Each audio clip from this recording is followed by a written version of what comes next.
చేతబడి మంత్రాలు తంత్రాలు ఇటు సామాన్యులు అనబట్టే నమ్మబట్టే, అటు చదువుకున్నవారు ఉద్యోగులు రాజకీయ నాయకులు వారు అనబట్టే నమ్మబట్టే.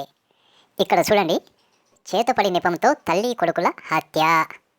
ఒక శివరాత్రి కుమారస్వామి అనే అతను తన బంధువులు పొరుగువారైన తల్లి కొడుకులని మంత్రాల నెపముతో చేతబడి నెపముతో దారుణంగా హత్య చేశాడు. ఈ కుమారస్వామి అనే అతను పోలీస్ స్టేషన్కి వెళ్ళి నా మీద చేతబడి చేస్తున్నారు అంటూ కంప్లైంట్ చేశాడట. అలా కంప్లైంట్ చేసినప్పుడు పోలీసులు అసలు ఏమి చేయాలి, అతనికి ఏమి చెప్పాలి? ఓ బాబు, ఏంటి కథ? చేతబడులు మంత్రాలు తంత్రాలు ఏమీ లేవు. మీ వాళ్ళు ఎవరైనా అనారోగ్యం బారిన పడితే డాక్టర్లు చూపించుకో, అంతేగాని చేతబడి గీతబడి అని ఎవరినైనా ఏమైనా అన్నా, వారికి ఏమైనా హాని కలగజేసినా ఎన్కౌంటర్ అయిపోతావు, జాగ్రత్త అని హెచ్చరించాలి కదా. అలా హెచ్చరించి పంపాల్సింది పోయి తగుదనమ్మా అంటూ అతను ఫిర్యాదు చేస్తే ఆ యొక్క సమ్మక్క సమ్మయ్య అనే తల్లి కొడుకులను పిలిపించారట. అంటే ఇక్కడ ఏమర్థమవుతుంది మనకి? వారు కూడా నమ్మబట్టే.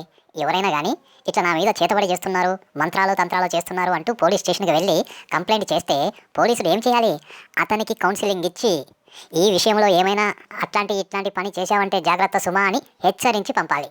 అంతేగాని ఆయన కంప్లైంట్ ఎవరి మీద చేశారో వారిని పిలిపించాల్సిన అవసరమే లేదు, వారికి కౌన్సిలింగ్ ఇవ్వాల్సిన అవసరమే లేదు. ఎందుకంటే మంత్రాలు లేవు, తంత్రాలు లేవు, చేతబడి కూడా లేదు. మరి అలాంటప్పుడు వీరు అందరినీ పిలిపించి మాట్లాడవలసిన అవసరం ఏముంది? అంటే పోలీసులు కూడా మంత్రాలు తంత్రాలు చేతబడులు ఉన్నాయని నమ్ముతున్నారని అనుకోవాలి. ఈ విధమైన అనుమానాలతో మూఢనమ్మకాలతో ఇద్దరి ప్రాణాలని నిలువున తీసేశాడు. ఈ సంఘటన మహబూబాబాద్ జిల్లాలో జరగడం జరిగింది. మంత్రాలతో చేతబడులు చేస్తున్నారనే నెపంతో పట్టపగలే తల్లి కొడుకులను స్వయానా వారి బంధువే దారుణంగా హత్య చేశాడు.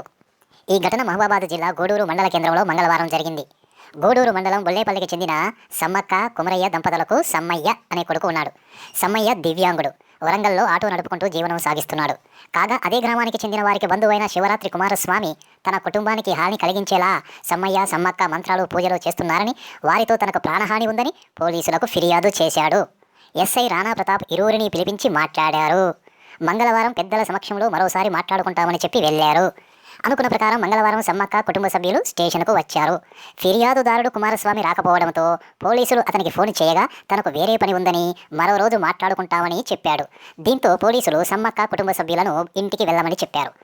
ఆటోలో ఇంటికి వెళ్తుండగా అప్పటికే కాపు కాసిన కుమారస్వామి మరోవైపు నుంచి ఆటోలో వచ్చి అడ్డుగా పెట్టాడు. తన ఆటోలోని ఇనుపరాడ్డును తీసుకుని అందరూ చూస్తుండగానే ముందుగా సమ్మక్క తలపై బలంగా కొట్టాడు. ఆమె తల పగిలి కింద పడగా భర్త కుమరయ్య అడ్డుకోబోగా అతన్ని కూడా రాడుతో కొట్టడంతో అతని చేయి విరిగి పడిపోయాడు. వికలాంగుడైన సమ్మయ్య అడ్డురాగా అతని తలపై రాడుతో బాదాడు. అందరూ చూస్తుండగా అక్కడికక్కడే తల్లి కొడుకులు రక్తపు మడుగులో చనిపోయారు. ఈ మొత్తం ఉదంతంలో ఎస్ఐ రాణా ప్రతాప్ సరిగా ప్రవర్తించాడా? చేతబడి నెపంతో మరి ఎవరైతే కంప్లైంట్ చేయడానికి వచ్చాడో అతనికి కౌన్సిలింగ్ ఇచ్చి హెచ్చరించి పంపాల్సింది కదా. ఎందుకంటే చేతబడి లేదు, మంత్రాలు లేవు, తంత్రాలు లేవు. అలాంటప్పుడు వీరిని ఎలా పిలిపిస్తాడు? వీరిని సమ్మక్కను సమ్మయ్యను ఎలా పిలిపిస్తాడో ఒక ఎస్ఐ. దీనిని బట్టి ఏమర్థమవుతుందంటే మన దేశంలో ఇలాంటి మూఢనమ్మకాలకు ఎవరు అతీతులు కాదు అని ఇట్టే అర్థమైపోతా ఉంది. సామాన్యులైనా బండి సంజయ్ కూడా అదే అంటా ఉన్నాడు.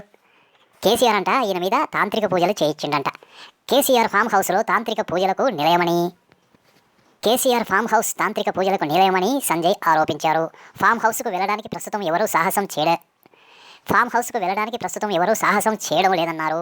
నా కాళ్ళు చేతులు పడిపోవాలని, నేను చనిపోవాలని ఫామ్ హౌస్లో కేసీఆర్ తాంత్రిక పూజలు నిర్వహించారు అని ఆరోపించాడు ఈ బండి మహాశయుడు. ఈయన పెద్ద రాజకీయ నాయకుడు, ఎంపీ, అంటే చట్టసభ సభ్యుడే గాని ఇంగిత జ్ఞానం లేదు, వైజ్ఞానిక దృక్పథం అసలే లేదు, సామాజిక స్పృహ ఏమాత్రం లేదు, మూఢనమ్మకాలు మాత్రం జాస్తిగా ఉన్నాయి. ఏమంటున్నాడు? కేసీఆర్ అంటే ఈయన పైన తాంత్రిక పూజలు చేపించిండంట అని బండి సంజయ్ అనబట్టే ఇక సామాన్యులు ఊర్ల పంటి నమ్ముతారు కదా. అదిగో ఆ పరంపరలోనే ఇలాంటి అఘాయిత్యాలు జరుగుతూ ఉన్నాయి మన దేశంలో. ఈ మూఢనమ్మకాల నుంచి బయటపడాలంటే మన విద్యా వ్యవస్థని సమూలంగా మార్చాలి. ఇలాంటి మంత్రాలు తంత్రాలు చేతబడులు వీటికి వ్యతిరేకంగా పాఠ్యాంశాలలో బోధన ఉండాలి. ఎవరైనా టీచర్లు వీటిపైన ఇవన్నీ కల్పితాలే అంటూ బోధిస్తే గనక వారిని వీరే మళ్ళా వేలెత్తి చూపుతా ఉన్నారు. ఇలాంటి వాటికి అడ్డుకట్టపడాలంటే మన విద్యా వ్యవస్థలో నుండే ఇలాంటి వాటికి వ్యతిరేకంగా పాఠాలు బోధింపబడాలి, విద్యార్థులను చైతన్యం చేయాలి. దానికి ఖచ్చితంగా ఆంగ్ల విద్య, సైంటిఫిక్ విద్య దోహదం చేస్తుంది.